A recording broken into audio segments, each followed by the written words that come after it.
Hi everyone, this is Mr. Zarzak, and in this screencast, I'll be discussing the physics of how rainbows form and how they depend upon the phenomena of refraction. Refraction, if you remember, is when a light wave changes medium and as a result changes speed. If that light wave is incident to the boundary between two different mediums at some non-zero angle, that refraction will be seen by the bending of light. Before we can discuss rainbows, we really need a little background information on how we perceive color. What you see here is what we call the visible region of the electromagnetic spectrum. What we perceive as visible light is actually electromagnetic radiation. The electromagnetic spectrum extends in both directions and encompasses all kinds of waves. You may have heard of some of these. They include things like radio waves, microwaves, X-rays, gamma rays, and the more familiar infrared and ultraviolet. As we move from left to right along the visible region of the electromagnetic spectrum, we go up in frequency, and as a result, the waves also get smaller or decrease in wavelength. The constant here is the speed. Light waves all travel at the speed of light, and so increasing the frequency has this effect of decreasing the wavelength. If we think back to our unit on sound waves, we interpret different frequencies as different pitches. Low frequency, low pitch, high frequency, high pitch. Well, with light waves, we interpret different frequencies of electromagnetic waves as colors. Just like we have a frequency range for our hearing, we also have a frequency range for what we can see. Just like there exists ultrasonic waves that are too high frequency for us to hear, we can think of ultraviolet as the colors of light that are too high frequency for us to see. We have infrasound, which is sound waves that are too low frequency for us to perceive. We can think of infrared as the colors of light that are too low frequency for us to see. Whenever light passes from one transparent material to another, it changes speeds or refracts. What's interesting is as you move along the electromagnetic spectrum, if you go up in frequency towards the blue end of the spectrum, the amount of refraction actually increases, or the light gets slowed down more on this end of the color spectrum than on this end of the color spectrum. And this trend of the higher in frequency you get, the slower the light travels when it moves into a transparent material continues. So much so that high-frequency light, like ultraviolet light, is actually absorbed out altogether. That light is completely stopped, and that light energy is converted into heat. This is the reason that on a hot summer day, a pane of glass will get really, really warm. Okay, it's because the glass is absorbing out the ultraviolet radiation and transforming that energy into heat. This also means that things like water and glass can protect you from ultraviolet radiation. Too much exposure to ultraviolet radiation can trigger cellular mutation, commonly known as cancer. And so the takeaway here is that if as long as you stay covered by glass, you can prevent yourself from getting sunburned. Think like you could work for an entire summer in a greenhouse without ever having to put on sunscreen. Back in the 1600s, Isaac Newton passed sunlight through a triangular piece of glass called a prism, and when he did, he observed that the sunlight seemed to separate out into these colors that we now call the color spectrum. He was then able to take these separated colors and then pass them through a second prism, and when they emerged from the second prism, the light was again white. This led Newton to conclude that white light was not a color in its own, but a combination of all the colors of visible light. This process of separating white light into the colors of the visible spectrum is known as dispersion, and it results from the fact that different frequencies of light are refracted by different amounts. Higher frequency light will be slowed down more than lower frequency light, which for us means that blue light is refracted more than red light and is seen to bend more when passing through a prism. Now, of course, when we pass white light through a prism, we don't see individual light waves. What we get instead is a continuous spectrum of color that results from this process of dispersion. And so again, white in itself is not a single color, but a combination of all the colors of the spectrum. Thinking along those same lines, black is not a color either, but merely the absence of visible light. A good way to think about this is if I was in a room and I wanted that room to be pitch black, I would need to close all the doors, shut up all the windows, and turn off all the lights so that no light was present, and I would interpret that as black, which is just the absence of visible light. Now, a prism will disperse light via refraction into the bands of color that we call the visible spectrum, but a glass prism or a plastic prism is not a rainbow. So now let's talk a little bit about rainbows and how they're formed. So here we have a picture of a double rainbow. Before we talk about the difference between what's called the primary and the secondary bow, let's just talk about the bow part. This arc here, this is the bow. And we can have secondary bows, we can have tertiary bows, we can have quaternary bows. Okay, the process continues, but every time we get another bow, all right, there's two things that happen. Okay, one, the colors are reversed, all right, and two, the bow gets dimmer and dimmer and dimmer the farther we get from the ground. So seeing the primary bow is far more common than seeing the secondary bow, not because it's not there, but because often it's just not bright enough for us to see. So that's the bow part of the rainbow. The other thing that we need to have a rainbow is rain. Now, not just any kind of rain is going to result in a rainbow. Okay, what we really need is more like a mist kind of a rain, so that our droplets are really small. And if the droplets are small, under about 2 millimeters, the cohesive forces of water molecules will pull the falling water together, and the water will form almost a perfect sphere in the atmosphere. The other ingredient we need to form a rainbow is we need a lot of light. And so typically, if you're going to see a rainbow, it's going to occur when you're near an area that one part of the sky it's raining, and then the other part of the sky it's sunny. So now let's focus on the processes that happen that result in the formation of the primary bow. I've included a picture of the sun here in our diagram to go along with our raindrop. And of course, notice that neither the raindrop or the sun are drawn to scale. Okay, I've made the size of the raindrop really, really big so that we can focus on what happens inside the raindrop when it's illuminated by sunlight. The primary bow we see results when sunlight is incident to the water droplet up here near its upper half. Now, I'm not saying that there's not sunlight that strikes all different parts of the raindrop. It's just this sunlight that is incident up here near the top, okay, that winds up creating the effect of this primary bow. When the sunlight enters the raindrop acts like a tiny little spherical prism in that the sunlight is refracted, or it changes speed inside the rain, and the different colors of the visible spectrum change speeds at different rates. Think the blue end of the color spectrum is refracted more than the red end. Now, there's other colors involved here, but I'm just showing a blue light ray and a red light ray to make the diagram easier to interpret. Okay, and you'll see what I mean here in just a second. Along this edge here, where the light is incident, we get refraction. The light travels through the raindrop to this end of the raindrop, and then a portion of that light will reflect internally. Now, some of the light will refract out, okay, and that light travels in a direction that never winds up reaching our eye, so that's kind of lost to us. We don't see it. It's the portion of the light that internally reflects here that we need to focus on. Because it's that light that when it hits the boundary here between the edge of the raindrop and the air below, all right, that the light refracts out again. And when this occurs, okay, we get another change in speed.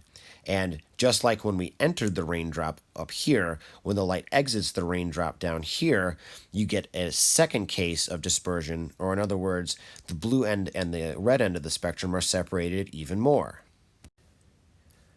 Now, the change in speed for red light versus the change in speed for blue light is very subtle. There's not a huge difference there.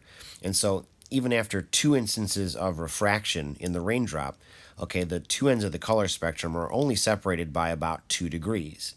And they exit the light at this 40-degree and 42-degree angle, respectively. Now, what I'd like you to focus on here is not so much the geometry, which is already starting to look pretty darn complicated, okay, but instead the boundary behavior of the light. In other words, we can identify here that when the light goes from air into water, refraction occurs. And here we see the light hitting the boundary between the water and the air, and instead of coming out, it's internally reflected. And then again, here, this boundary behavior is the light exiting the raindrop, going from water back out into the air, and so that's the case of refraction. We need this refraction here in order to separate out the colors of sunlight into the colors of the visible spectrum. The internal reflection here just redirects the sunlight down towards our eye. We're going to be down here somewhere looking up towards the sky, and it's during this reflection here that the colors wind up flipping. This picture here is a little bit more accurate than the previous slide in that more of the colors of the spectrum are shown, okay, but it also makes the diagram a little bit more difficult to interpret. The important part here is that this process of refraction leads to dispersion, which is the color separation, and we get two instances of these, one at this boundary here and one at this boundary here, and the result is that we separate out sunlight, which contains all the colors of the visible spectrum, into those individual colors that exist in this narrow band between 40 and 42 degrees. If we look back at our picture of the double rainbow, focusing on the primary bow, look at what we have here. A narrow band where we see the colors of the visible spectrum separated out. Now, you might have picked up on this, all right, but on the previous slide, the red light was on the bottom and the blue light was on the top. So now why is it that we see it the other way when we look at the primary bow? What you need to understand here is that when we see a rainbow, we're not just looking at one or two raindrops, but we're looking at a whole bunch of mist in the atmosphere. Each of these little raindrops is acting like a little tiny little prism, separating out light or white light into the colors of the visible spectrum. If we peek up here at this raindrop, this is where we're going to see red, not because blue light and the other colors aren't being separated out, but because they travel along a path of light that misses our eye. It's at this angle of 42 degrees that we would perceive these clear drops of water actually as red drops of water. And a little lower in the sky along this 40-degree line, okay, these water droplets are also acting like little prisms. All right, the red light's coming out and all the other colors are too, but they're traveling down towards the ground at an angle that misses our eye. And so if we look here into the sky at this 40 degrees, the clear water droplets from our perspective appear blue. And so what we're seeing when we look at this primary bow is just a region of the sky that varies between this 40 and 42 degrees where little bands of water appear to be different colors, the colors of the visible spectrum. Now, what about the secondary bow? We can use the fact that the colors are reversed, so in other words, the red band is closer to the ground than the blue band, as a hint to help us figure out what's going on, and we can also use the fact that the light is dimmer as a clue to help us figure out what's going on. The secondary bow is going to occur about 10 degrees higher in the sky, so the primary bow is between about 40 and 42, and the secondary bow is between about 52 and 54.5 degrees. The process that results into the formation of this thing that we call the secondary bow is actually very similar to what we get with the primary bow, all right? But with the secondary bow, what we're interested in is the light that travels from the sun to raindrops that are higher in the sky but actually strike the boundary between air and water at a little bit lower angle along the raindrop. Again, when this sunlight, which contains all the visible colors of the color spectrum, enters the raindrop, it undergoes refraction, and as a result, the colors get dispersed or separated out just a little bit as light goes from air into water. Just like with the primary bow, when the light waves that are now traveling in the water strike the boundary between the water and the air, some of the light actually refracts out and goes off in this general direction, but that light never reaches our eye, so we don't see that. Some of the light is now reflected up towards this part of the raindrop.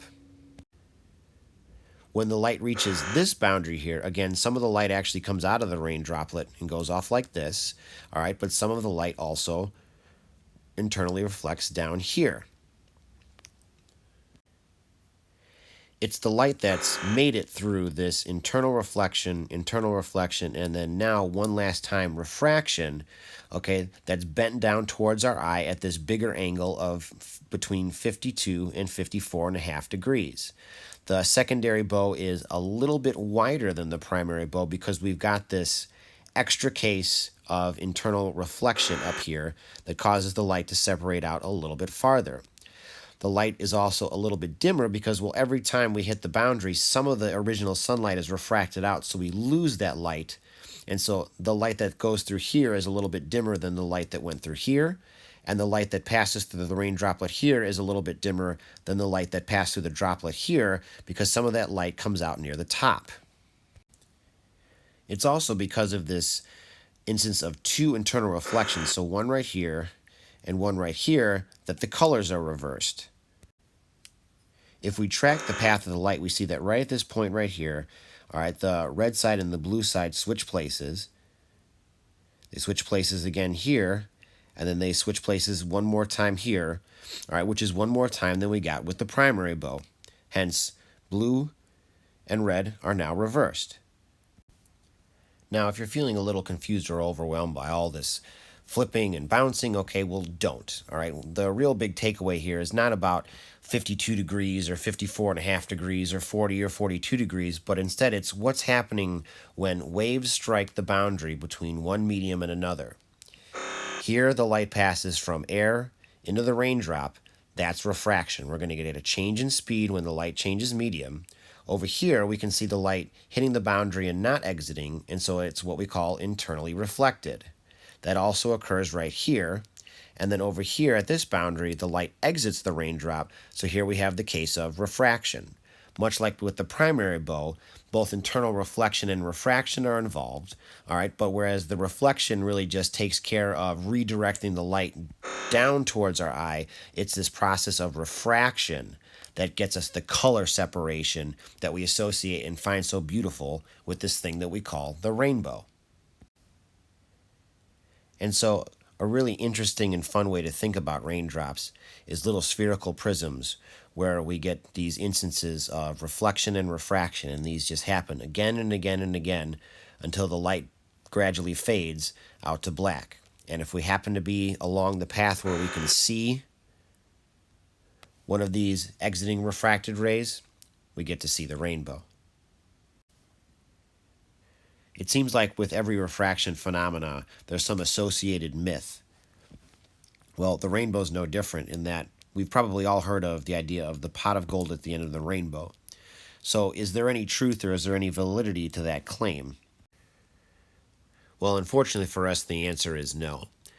This thing that we call the rainbow is really based upon our perspective. If you remember from the primary bow, okay, the primary bow exists between 40 and 42 degrees. Well, what does between 40 and 42 degrees really mean? If I'm interested in the horizon, if I look straight up from the horizon, okay, think of this as 40 degrees above the horizon, and this is 42, okay, but what if instead of going up, I go to the left? This is 40 degrees left of straight ahead, and this is 42 degrees left of straight ahead. Or what if I went up and to the left? This is 40 degrees up and to the left from straight ahead. This is 42 degrees up and to the left from straight ahead. And so what the rainbow really is it's this band of color that always exists between these angles as measured relative to straight ahead. On the one hand, that's a little disappointing because, well, if you move, the rainbow you see moves with you. So that's a little bit disappointing in that we can never really get to the end of the rainbow because it shifts along with us. Okay, but it also means that anytime you see a rainbow, that rainbow is unique to you and your perspective. If you're standing next to a friend and say, hey, look at that rainbow, your friend can look out to the horizon and also see a rainbow, but the rainbow they see is based upon their perspective. Everybody sees their own rainbow. And this idea leads to another common misconception with rainbows.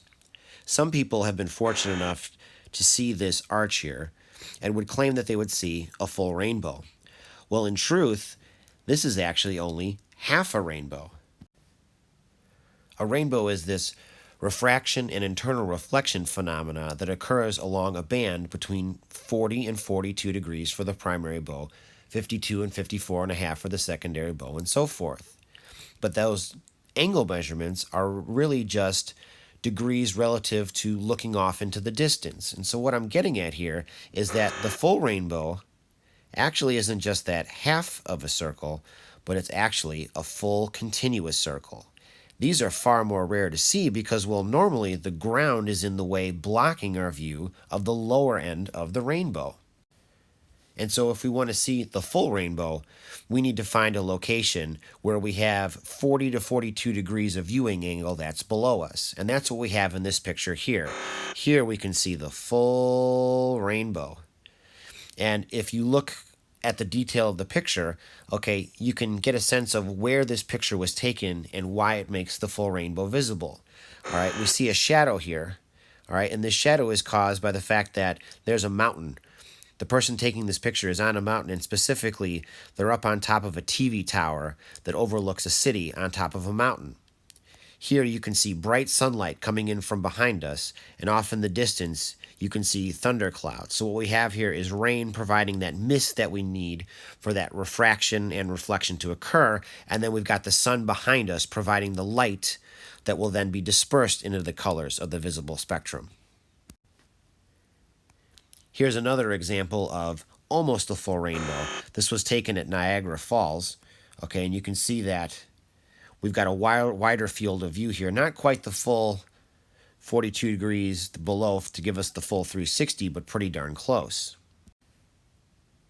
There's a couple other kind of light phenomena that resemble rainbows, all right, but that are a little bit different. Okay, this picture here, although we've got the full bow, is not a rainbow because it's not created by rain. This phenomena is called a halo, and what causes this is as you move up in the atmosphere, the temperature gets colder and colder, and eventually liquid water turns to ice. And that ice can be small enough to where it still stays suspended in the air, just like droplets in a cloud, all right? But since it's a solid, those ice crystals act like tiny little prisms to separate out the light into its colors. So think of this halo, okay, as a collection of tiny little ice crystals up in the air, and those colors are being separated out by this process of dispersion, which results from which results from refraction of white light into the colors of the visible spectrum. Now, if you're lucky enough to see one of these, okay, you want to avoid direct sunlight damaging your eyes. So what you want to do is hold your hand up and block the sun, and then that will also make the colors more vivid and protect your eyes from damage. We can have rainbows and halos formed by sunlight, but we can also get these things from moonlight. Now, moon halos and moon bows are less common than rainbows simply because, well, the moon reflects a lot of light, but it's still not going to be as bright as the sun is, all right? But if you're lucky enough to see the moon peering through the clouds, okay, you might just catch a moon halo. And the reason that this occurs is, well, clouds are just moisture, all right? And so those clouds are acting just like they would with sunlight, except they're separating light out into the colors of the visible spectrum by taking light that's been reflected off the surface of the moon. And finally, we can also have double moon halos, just like we can have double rainbows. And so what does it mean? To me, it means that refraction truly is phenomenal. This is Mr. Zarzak saying, thanks for watching the Glenbard West Physics Rainbow Screencast.